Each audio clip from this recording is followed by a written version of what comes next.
Amani ya Mungu idumu kwetu.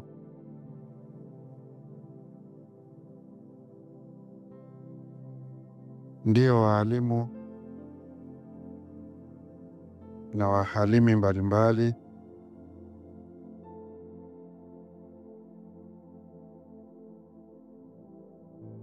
tunaendelea na ufafanuzi wa funga ya Bizaleli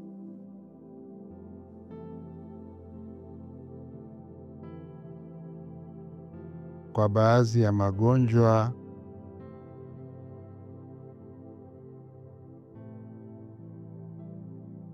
ambayo tunaendelea kuyatolea ufafanuzi.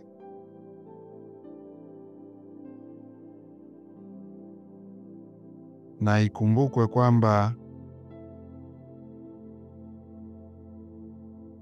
magonjwa yanayorekebishwa ndani ya Bizaleli ni wale ambao mmeweza kumtii Mungu baada ya kupata maelekezo ya taratibu ya jadi.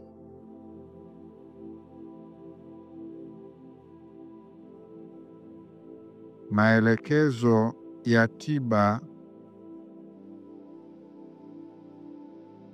kwenye Bizaleli yako kwenye njia ya kuamini.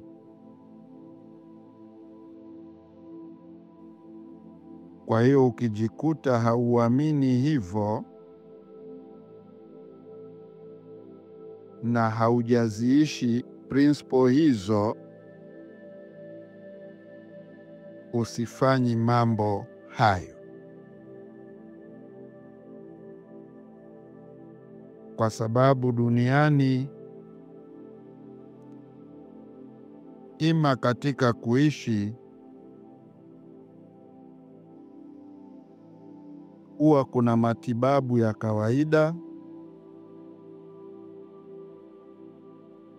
ambayo yanahusika na taaluma kawaida, na huwa kuna matibabu yanayokwenda kiimani kwenye taratibu za kuishi kwa viumbe.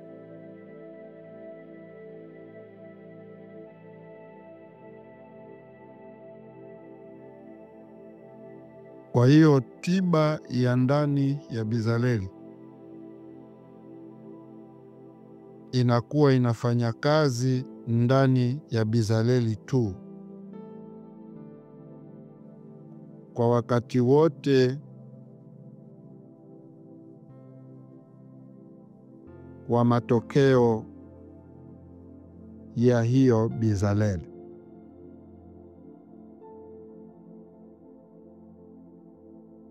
Leo tunakuja kufafanua wale wanaoumwa madonda ya tumbo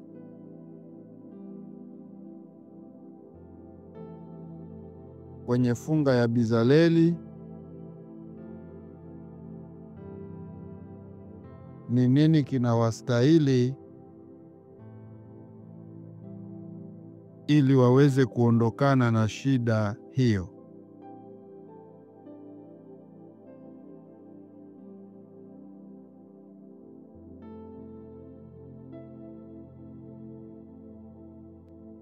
Wenye shida ya madonda ya tumbo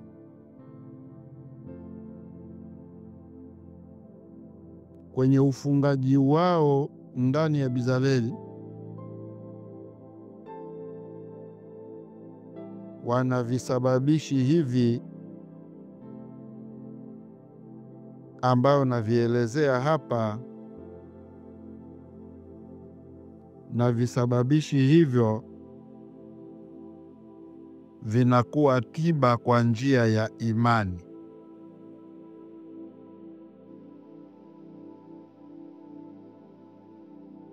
Kama nimevyoelezea hapo mwanzo, kwamba iko tiba kawaida isiyokuwa tiba ya kiimani,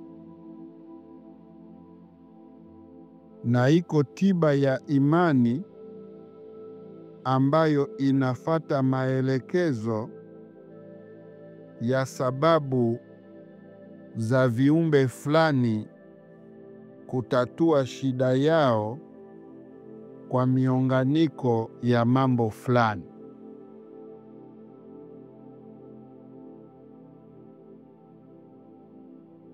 Sasa watu wenye madonda ya tumbo wanaelekezwa haya yafuatayo.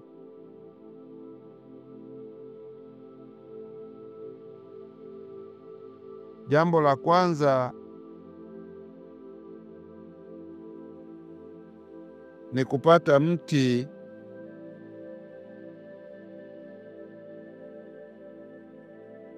wa muhina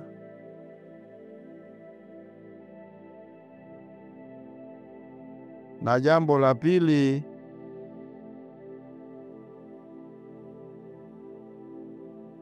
ni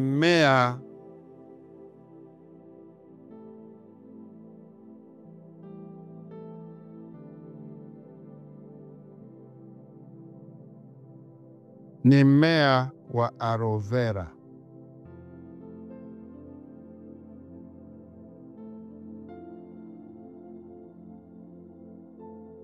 Mimea hii ya aina mbili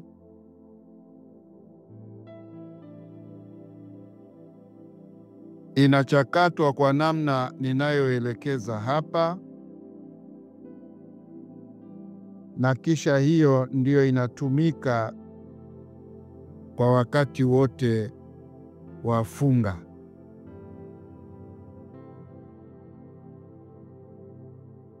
Aloe vera inapokuwa imeota, linachukuliwa lile guzo la shina lake. Guzo lile la shina la aloe vera na sio majani, lile ndo linaunguzwa pamoja na mti huo wa muhina.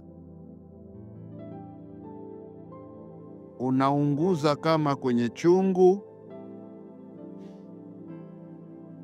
ima chombo kitakachoweza kuunguza jambo hilo, ima mambo hayo mpaka yageuke yawe mkaa. Unachukua vijiko 3 vya chumvi ya mawe, unaweka pamoja na viunguzwa hivyo. Ukishamaliza agenda hiyo, vinaunguzwa kwa pamoja mpaka vinaungua na kugeuka mkaa. Viunguzwa hivyo baada ya kuungua, moja kwa moja vinasagwa unga. Unausaga unga wa kutosha,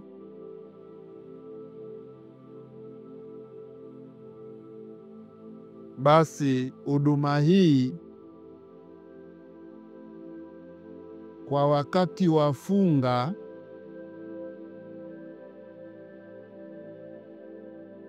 huduma hiyo kwa wakati wa funga, na ukiwa ni mcha Mungu, huduma hiyo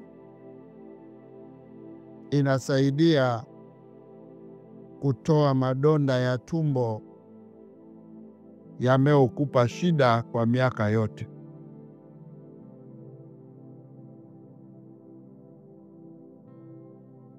Utumiaji wake ndani ya mzunguko mzima wa Bizaleli, huo unga wakati wa kufungulia pale Kwa maana wakati wa kula jioni, unachukua kijiko cha unga huo,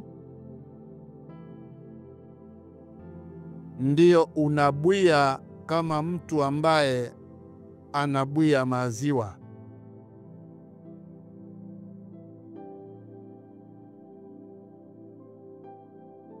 Kabla hujala chochote, inapokuwa imefika jioni, unachukua kijiko hicho unabwia,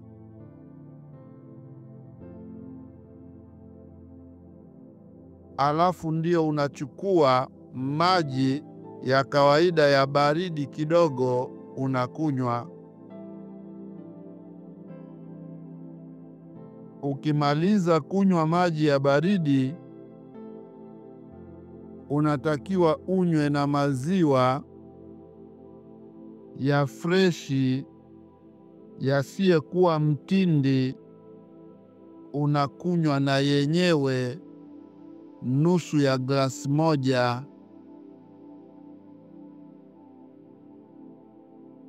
Unafanya hivyo kwa muda wote wakati wa Bizaleli, huku ukiwa una madonda hayo ya tumbo.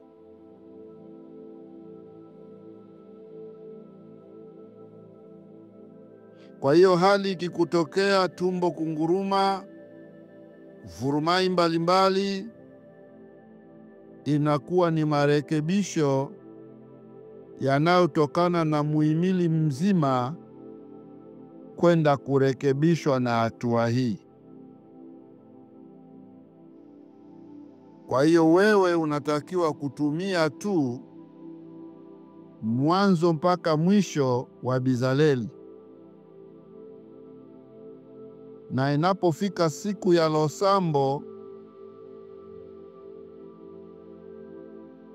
kwa maana wakati wa kula mchana ile siku ndo unaruhusiwa wewe, baada ya kufuata taratibu za Losambo inavyosema, kwa sababu Losambo watu huenda kufungulia mahala pa jumuiya kwa kunywa maji ya zindi, na ndo wanakuwa tayari wamerejea kwenye ujio wa kula kawaida mchana.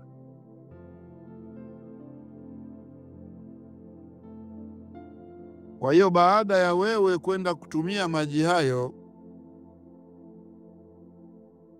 moja kwa moja sasa, cha kwanza wewe unaanza kutumia huduma yako kabla ya kula kitu kingine chochote kwenye sherehe ya Losambo, ima maisha ya kawaida. Ukifanya hivyo kwa wakati wote wa Bizaleli, madonda ya tumbo ulokuwa nayo yote yanaondoka.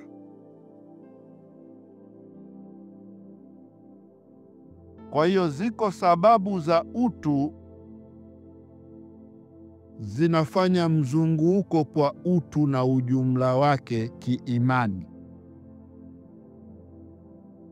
Kwa hiyo unakuta dawa hiyo haitofautiani kwa watu wa aina yoyote duniani,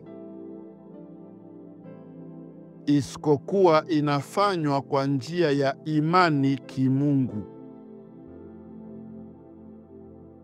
Nje na imani ya kimungu na Bizaleli, huruhusiwi kufanya hivyo na kisha kusema hii ni tiba ya madonda. Usifanye hivyo na usijaribu.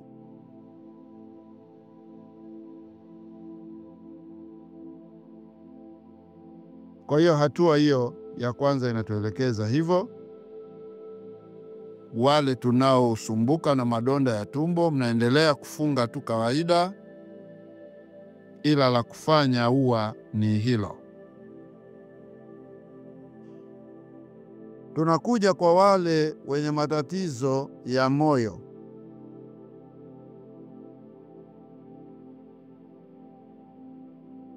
Wenye matatizo ya moyo, kuvimba ima kusokota kama kuuma, matatizo hayo unafanya kama hivi ambavyo wamefanya watu wa vidonda vya tumbo. Tofauti yako wewe mwenye moyo, baada ya viunguzwa hivyo kuunguzwa, wewe unachofanya si kunywa maziwa tena. Wewe mwenye moyo unayeumwa, unachokifanya wewe moja kwa moja ni kutumia hiyo aloe vera majani sasa kwa njia ya kunywa. Kwa hiyo unakuwa unakunywa jani la aloe vera, unalikata kidogo kidogo, kisha unalishindisha mchana kutwa ndani ya chombo fulani chenye maji. Ikifika jioni, yale maganda unayatoa, yale maji ndo unaanza kunywa kabla haujala kitu chochote. Wewe mwenye moyo unaongezeka jambo hilo.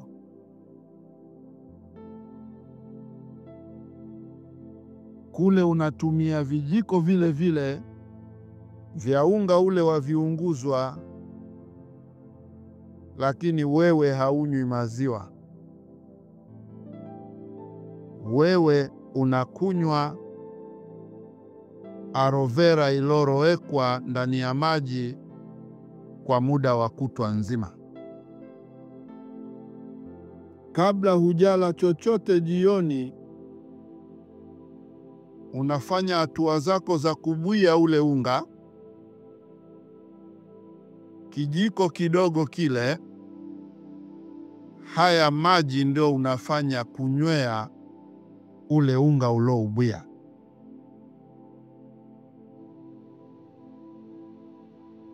Ukifanya hivyo ndani ya mzunguko mzima wa Bizaleli,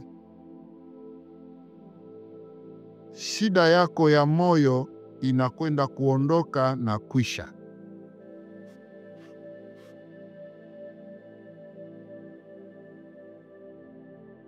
Hatua ya tatu ni watu wenye mithili ya pumu.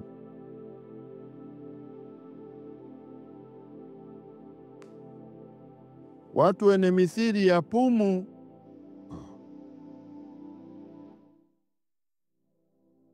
mnaingia kwenye mazoezi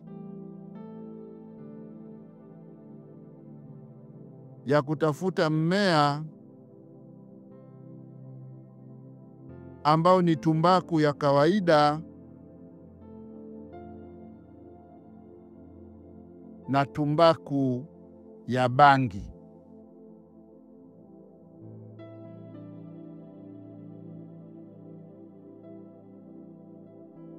Tumbaku ya kawaida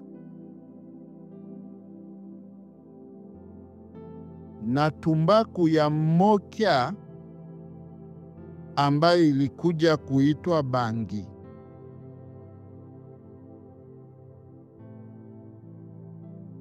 Tumbaku hizi za aina mbili unazikusanya kwa pamoja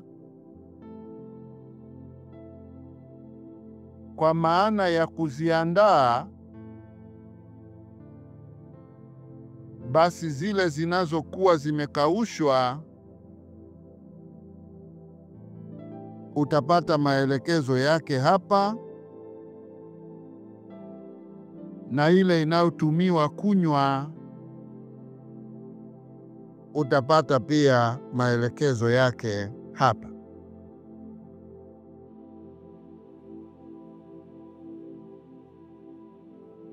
Huyu ni mwenye tatizo la kifua, pumu na vitu ambavyo ni dhoofu za pumzi.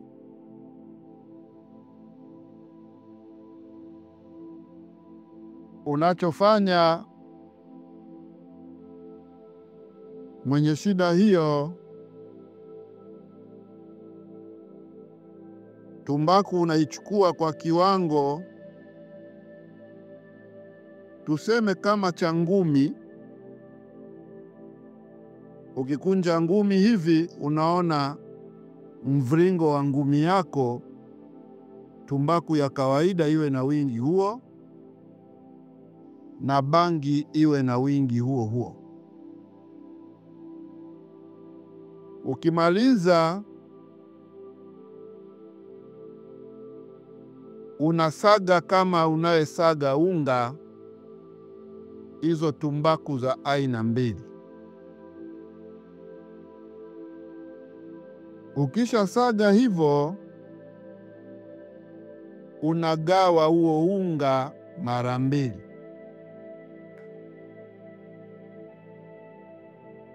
Mara moja, ima unga wa kwanza unautumia kwa kuweka ndani ya maji ya moto, kama mtu anayepika chai. Unachukua na mchaichai kidogo, unaweka hivyo, kisha unachukua theluthi ya ule unga uliochanganywa tumbaku, unaweka humo. Unapika kwa kiwango hicho cha kikombe kimoja. Inapofika jioni, kabla haujala chochote wakati wa bizaleli, unahakikisha kwanza umekunywa mchaichai huo uliochanganywa na tumbaku hizo. Kwa siku zote za bizaleli unafanya kitendo hicho, na inapofikia usiku, wakati wa kukaribia kwenda kulala, ile tumbaku unakuwa kama umeisokota kidogo, kama vile ambavyo waga wanatengeneza mbilikila, kwenye kiasi kidogo ambacho kinaweza kuingia kwenye matundu ya mapua yako. Basi inapofika usiku kuanzia saa 6, unapasa upate muda wa kukaa chali lisaa lizima bila kugeuka, kuanzia hiyo saa 6 mpaka saa 7 ya usiku, ima saa 7:30.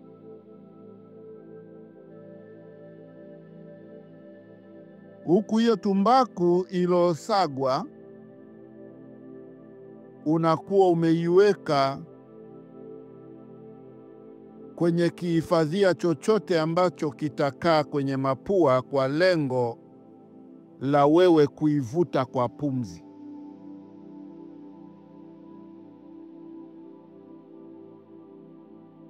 Ukitaka kuweka chabati ni wewe, ukitaka kufanya cha plastiki kidogodogo ni wewe, ila pumzi ivute muhimili ule wa tumbaku. Unavuta kwa pua, unapumua kwa mdomo. Unavuta kwa pua, unapumua kwa mdomo, ndani ya lisaa lizima. Unakuwa umelala chali sehemu. Unafanya hivyo ndani ya muhimili mzima wa funga ya bizaleli.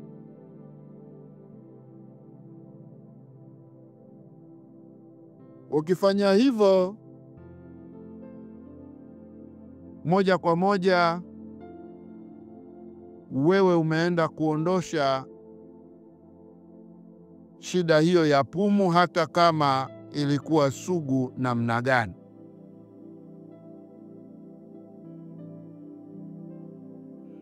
Kwa hiyo yote haya ni ya kuendelea kuelewa.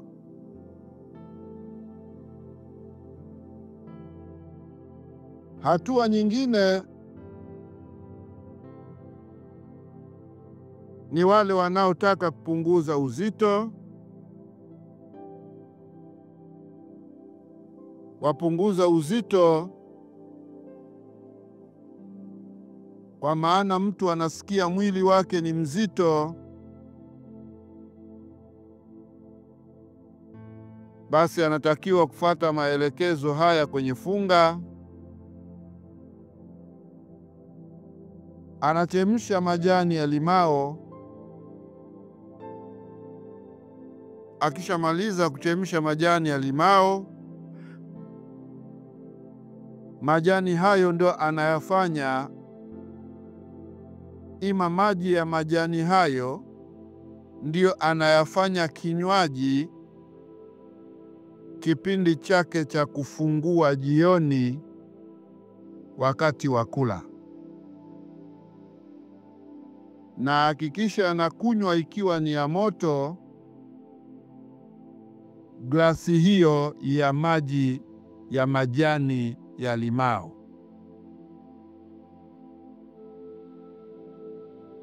Kwa hiyo huyo atapunguza uzito, kwa sababu uzito ndani ya mwili unasababishwa na mambo mengi na sio kama watu wanavyodhani. Kwa hiyo yule aliyokuwa na makilo makubwa afanye hivyo tu ndani ya Bizareli nzima, moja kwa moja, na apunguze idadi kubwa ya kula, na ajitahidi kula vyakula vikavu kama maandazi, mikate na vinginevyo. Ataona kilo zake zote zimeondoka.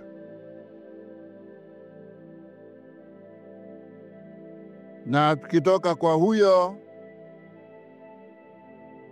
tunaingia kwa wale wanaotaka kuondoa mafuta mwilini. Wale wanaotaka kuondoa mafuta mwilini, na hao pia ndio marekebisho ya presha. Kwa hiyo watu hao wanatakiwa kunywa maji ya moto kwa wakati wote wa Bizareli, na wasinywe maji ya namna nyingine yoyote pindi wamekutwa na kiu cha kunywa maji.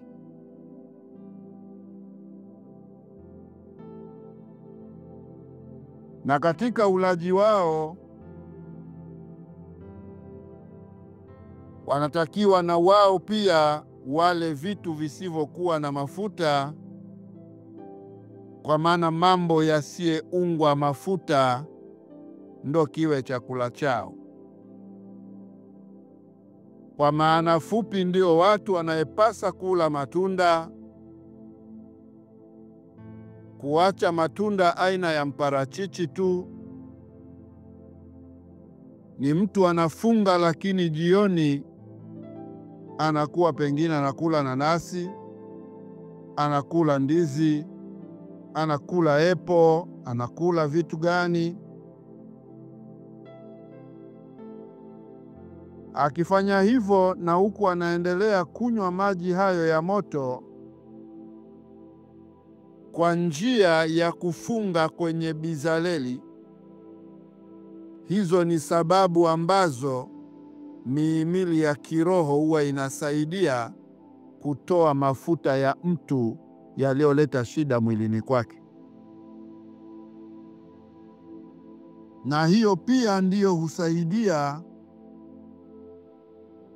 kumtoa mtu mwenye presha, kwa sababu presha husababishwa na mishipa mingi iliyoziba kwa mwingiliano wa mafuta. Agenda hizo ziko kimungu katika kufanya tiba ya kiimani, na hiyo sio tiba ya kawaida kama uganga ima taaluma. Usiende ukajiongopea hivyo ukatumia kinyume na maelezo, utakuwa umefupisha maisha yako. Fata hivyo, lakini uwe kwenye imani kimungu, kwa maana hayo mambo ndiyo yaliaswa watu wayafanye wenye shida mbalimbali za miili. Kwa hiyo shida za miili zinatatuliwa na taaluma za kawaida, na wasiotaka kuhangaika na taaluma za kawaida wakati wa kiimani wa kupambana na miili yetu na matatizo yao, uwaga ni wakati wa funga hii ya Bizaleli.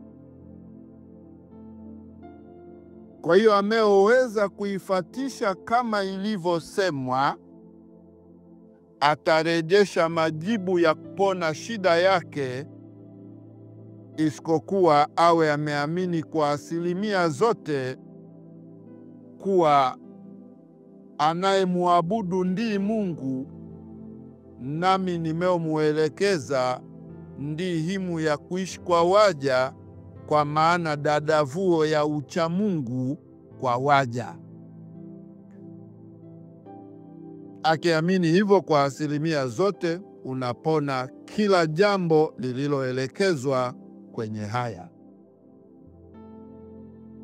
Niwashukuru ndugu wanajadi na waja wanaojifunza mambo haya. Jibu la masomo yetu ya leo yamekaa yako hivyo, na huo ndo ukweli wake wa mwanzo na mwisho. Asanteni.